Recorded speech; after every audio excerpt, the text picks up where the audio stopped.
I never meant to become a regular there. It just happened. Same corner table, same time, same cup of coffee that cooled faster than I could finish it. Mornings were quieter that way. The cafe had big front windows that caught the weak sun, and the smell of toasted bread always seemed one step ahead of the music. She worked behind the counter. Not always, just on Tuesdays and Thursdays, I'd later realize. Mid-40s, maybe. Her hair was usually tied back in a loose bun, strands escaping like they'd stopped trying.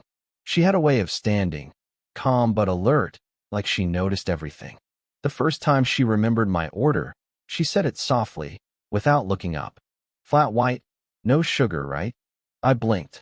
Yeah. Thanks. She smiled a little, half amused. You always hesitate before answering. Like I might quiz you. I laughed under my breath, and she moved on to the next customer. But something in the rhythm of that small exchange stayed with me. The sound of my name when she printed it on the cup, the way she set it down carefully, like it mattered how it landed. After that, it was habit. I'd read nothing on my laptop, check my phone for no one, and watch the reflection of her in the glass. Sometimes she'd catch me, not directly, but in that way where both people pretend they didn't. Once, when it started raining, she asked, "You walking?" "Yeah." "Then you'll need this." She passed me a napkin, folded once over. "It's not an umbrella, but it's loyal." I smiled. That's a weird compliment. Most useful ones are. Her humor was dry, unintentional. It made me want to say something back, but I never did. I'd just fold the napkin again, line up its edges. Over weeks, the quiet between us got familiar, like background noise you start to notice only when it's gone. One day she wasn't there. A younger barista took her place, loud and cheerful, spilling syrup on the counter. I tried not to care. I told myself I didn't. But my coffee tasted wrong that day, even though it was exactly the same. When she came back the next week, I almost said something dumb like, "You were gone." Instead, I just nodded when she caught my eye. "Did you miss me?" she asked, jokingly, but not completely. "Maybe the coffee did," I said. She laughed quietly, then pushed the cup across. Her hand brushed mine. Not dramatic, just a shift of space, but enough that I noticed the warmth. She didn't move away quickly. Neither did I. After that, things changed in a way you couldn't point to. She remembered details, the color of my notebook, the book I pretended to read. I noticed her ring finger was bare, the faint line still there. Once, she wiped the same spot on the counter 3 times while talking to me. Neither of us said anything about it. I started drafting messages I never sent. Just things like, "You look tired today," or "The cafe feels different when you're not here." I'd type, then delete, then set my phone down face down. That Thursday, as I packed my laptop, I heard her say my name, softly, like she wasn't sure she should. "There's someone I want you to meet," she said. "Tomorrow. Same time." I looked up, but her eyes had already moved past me, toward the door. I nodded, unsure, pretending it was nothing. But later, walking home under the dull streetlights, I couldn't stop thinking about her voice. Calm, almost careful, and the way she said someone. It felt like the story was about to tilt, and I wasn't sure which way it would fall. She was waiting outside the cafe the next morning, coat collar turned up, coffee already in hand. "I'm early," she said, half apologetic. "Didn't want you to think I'd forgotten." We sat by the window, the same corner as always. The air smelled faintly of rain and cinnamon. She had 2 mugs, one for her, one for me, and a small thermos between them. "You brought your own coffee?" I asked. She smiled. "Old habit. My ex used to forget his every morning, so I got used to carrying 2. She said it lightly, but the word ex hovered between us like steam. I didn't know what to say, so I just nodded and looked out the window. She filled the silence herself. "Funny thing," she said. "When you stop doing something for someone, you notice how empty your hands feel." That line stayed with me longer than it should have. We talked after that. Or more accurately, we circled around talking. She told me she used to teach art at a small high school, before the divorce. I told her I was still figuring things out, switching majors like a man looking for the right pair of shoes. She laughed softly, without judgment. Do you ever feel like you're late to your own life? I asked. She tilted her head. All the time. But maybe we just arrive at different speeds. There was a quiet between us after that. Not heavy, not awkward.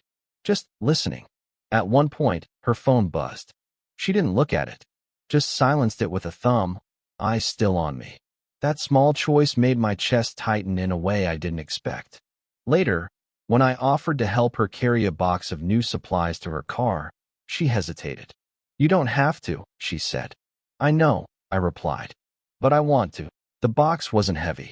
Still, she walked close beside me, her sleeve brushing mine every few steps. Outside, the street was washed pale by the drizzle. She unlocked her car, and we just stood there, two people pretending to check the weather while avoiding what was actually happening. She handed me the thermos before she got in. For tomorrow, she said. I smiled. You don't even know if I'll come. Her eyes met mine then, steady, searching, unreadable. You will. When she drove off, the streetlight reflected off the wet asphalt, and I saw her glance back once in the rearview mirror. I don't know why that moment stayed with me. Maybe because it felt like someone finally saw me. That night, I sat at my desk with the thermos beside me, still warm. I didn't open it. I just kept touching the lid, tracing the faint dent on its side. It was just a small gesture, a borrowed thermos, but it felt like a promise neither of us had spoken aloud. The next week felt longer than usual. She wasn't at the cafe for 2 days straight. I told myself I didn't notice, then realized I'd started arriving earlier, leaving later, just to be sure. When she finally returned, something in her felt quieter, like she'd turned down the volume on herself. Her smile was smaller, practiced. You kept the thermos, she said. It's yours, I replied. I was waiting to give it back. She looked at it for a moment. Then keep it a little longer. I like knowing it's being used.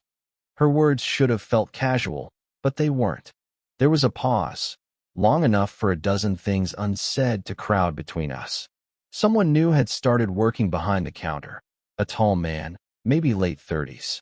He greeted her easily, too easily, like they'd known each other before. When he brushed past her to grab the milk jug, she didn't move away. I noticed. She noticed that I noticed. And for a second, everything felt too visible. I stepped back. Looks like you've got help now. Yeah, she said. He's an old friend. The words landed carefully, like they'd been rehearsed. I nodded, pretending to check my phone.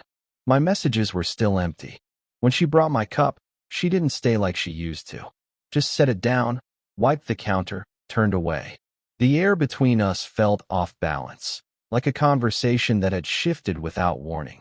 Later that afternoon, when the cafe emptied out, she joined me by the window. You're quiet today, she said. So are you. She gave a small, almost tired smile. Maybe we ran out of things to not say. Her voice cracked slightly at the end, not sadness, more fatigue. I wanted to ask what had changed. I didn't. Instead, I reached for the thermos beside me. I cleaned it, I said. Didn't want to give it back dirty. She took it slowly, both hands around the metal. You're more careful than most. I shrugged. You notice things. We both stopped. The sound of rain outside filled the silence. She looked down at the thermos, fingers tracing the dent near the lid, the same one I'd been touching nights before. Maybe we should stop, she said softly. Stop what? This rhythm. Her voice was barely a whisper. I leaned back, unsure whether to laugh or apologize. It's just coffee. She looked at me then, really looked. Is it? Something about her tone made it hard to breathe. For a second, we both stayed there, the rain thickening against the glass, her reflection close enough to touch. My hand twitched, an inch forward, maybe less, and she noticed. Her lips parted, not in invitation, not in refusal, just recognition. Then the doorbell rang, the tall man's voice calling her name. She stepped back quickly, the moment snapping like a thread pulled too tight. You should go, she said. I did. But outside, under the awning, I caught a glimpse of her through the window, standing still, one hand on the thermos, as if holding something she couldn't quite let go. It was almost evening when I saw her again, Outside the cafe, locking up. The street was washed gold by the last light, windows fogged from the warmth inside. She looked tired, hair coming loose, keys clinking softly in her hand. "You're late," she said, not looking at me. "Didn't plan to come," I replied. "Just ended up here." She smiled faintly, a small defeat curling the edge of her mouth. "That makes two of us." We started walking, no destination, just parallel lines along the narrow sidewalk. Our steps synced after a while. She carried a paper bag with 2 loaves of bread. I carried nothing. "Your friend?" I said after a stretch of silence. "The tall one from the cafe." "Ethan?" she asked. "Yeah." She paused, adjusted her grip on the bag. "He's the reason I left my job." It doesn't matter."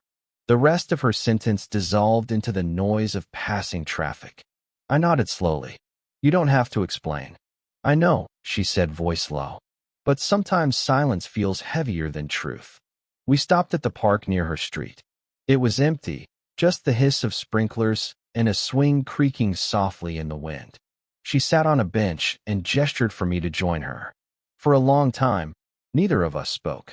She rubbed her palms together like she was cold. "You shouldn't keep coming by," she said finally. "People will talk." "Who? Does it matter?" I stared at the ground. "Maybe I like how you look at me." She turned to me slowly. The light caught in her eyes, not surprise, but something older, quieter. "You don't know what that means," she whispered. "Then tell me," I said. Her hand was resting on the bench between us, fingers barely curled. I wanted to reach out, not to hold, just to be closer. But the space between our hands felt sacred, untouchable. "I'm not someone you fall for," she said. "I'm someone people find when they're lost. And when they're found, they leave." "I'm not planning to leave," I said, though it sounded weak, even to me. She looked at me then, fully, directly, like she was memorizing something. "You will. Everyone does." The silence after that was sharper than any argument. A breeze passed, scattering leaves across our feet. She exhaled, almost a sigh. "You remind me of how I used to feel," she said softly. "That's not fair to you." My voice came out quieter than I intended. "Maybe it's not fair to you either." Her eyes softened. For a moment, she leaned forward, a small shift, like instinct. My breath caught. Then she stopped, a few inches apart, close enough to feel the warmth, the pull, the ache of almost. We stayed like that, suspended between decision and regret, until she blinked, turned away, and said, barely above a whisper, "Do you really know what you're doing?" The question hung there, unanswered, as the light faded completely. She didn't come to the cafe the next day, or the one after.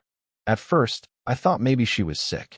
I even rehearsed a casual line to ask the new barista, "Hey, is she off today?" But the word stuck somewhere between pride and fear. I didn't ask. Days stretched, uneven and dull. I started walking different streets, pretending not to look for her. But every time a car slowed near the corner or someone laughed with that same low tone, I'd turn without thinking. Then one afternoon, she called. Her name lit up my screen like a memory you don't expect to see again. "Hi," she said, voice softer than usual. "Can you meet me?" I said yes before she finished the question. She waited by the riverside, hair pulled back, coat wrapped tight. There was something new in her face. Not distance exactly, but a decision she'd already made. "I wasn't avoiding you," she started. "At least, not on purpose." "That sounds like the start of a lie," I said quietly. She smiled, faint and sad. "I moved back in with my daughter for a bit. She's not handling the divorce well." That one word, daughter, shifted everything. I tried to nod, but it came out wrong. My throat felt too small. "She's 21, she continued. "Just a year older than you."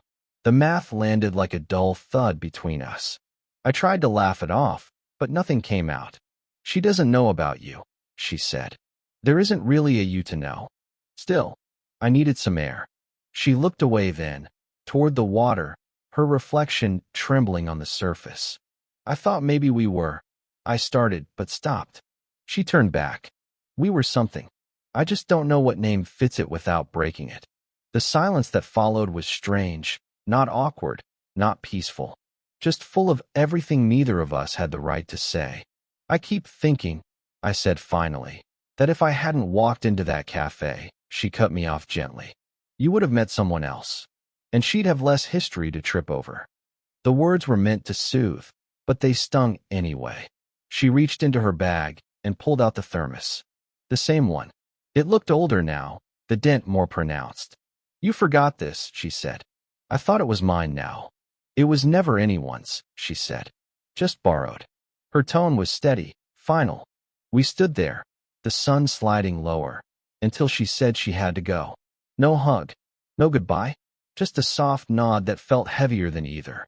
When she walked away, I stayed until her shape disappeared into the blur of evening traffic. That night, I typed a message, I hope your daughter's okay. I miss our coffee. I stared at it for a long time, then deleted it word by word, until the screen went blank again. I didn't feel heartbroken. I felt paused, like life forgot to finish the sentence. It was a week before I saw her again. I hadn't planned to. I'd stopped going to the cafe altogether. But then one evening, I found myself walking that same street, half hoping, half dreading, like muscle memory had betrayed me. The lights inside were dim. Chairs stacked, counter wiped clean. She was there, alone, wiping down the same table where I used to sit. She looked up when the door chime rang. For a moment, neither of us spoke. I thought you moved back, I said. I did, she said softly. Just needed to pick up a few things. I nodded, stepping closer.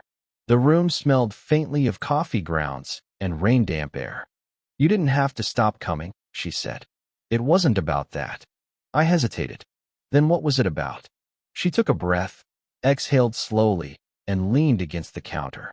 It's about how easy it became to forget the years between us.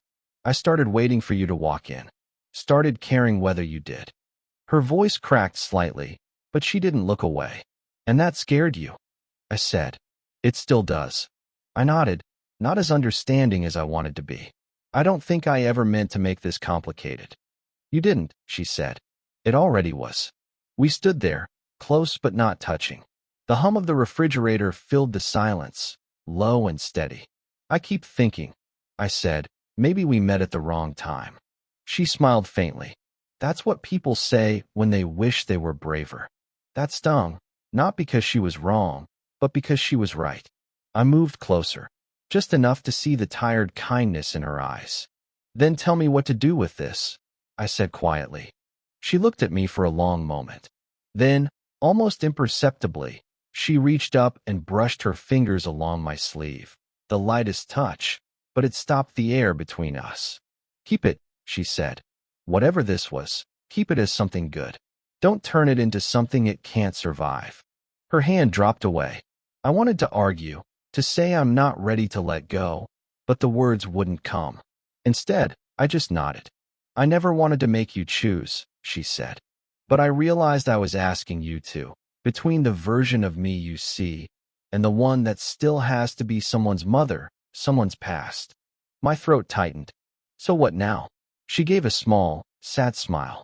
Now we do what people like us always do. We remember. We move on. We pretend it was ordinary. I tried to smile back, but it came out uneven. As I turned to leave, she said softly, "Thank you for showing up, even when you shouldn't have."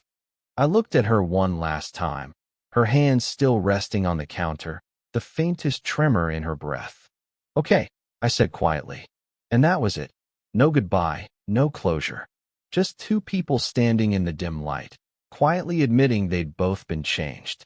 It's been almost a year since that night in the cafe.